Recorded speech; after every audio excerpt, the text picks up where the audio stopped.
Hi, இன்னைக்கு நம்ம தோட்டத்தில் மிளகா பழம் இருக்கிறோம். இதெல்லாம் பாருங்க, மிளகா பழம் காய் வந்து இப்படிதான் இருக்கும். இங்க பாரு, இதுதான் காய். இதெல்லாம் பழுத்ததெல்லாம் ஒன்று ஒன்றா பறிக்கணும்.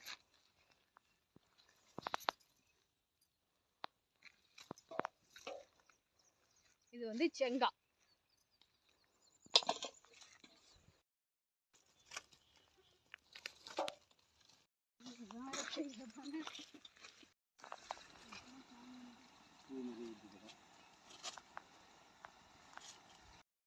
அடுத்தது வந்து கத்திரிக்காய். கத்திரிக்காய் ஒரு 4 கட்டை தான் போட்டேன். எப்படி இருக்குது பாருங்க. இது வந்து முள்ளு கத்திரிக்காய். நல்லா இருக்கா?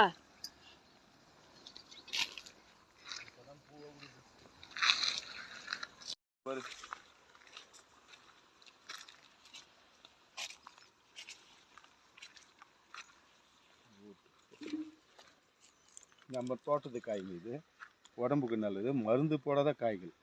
இந்த காய் சாப்பிட்டோன்னா உடம்புக்கு ரொம்ப நல்லது.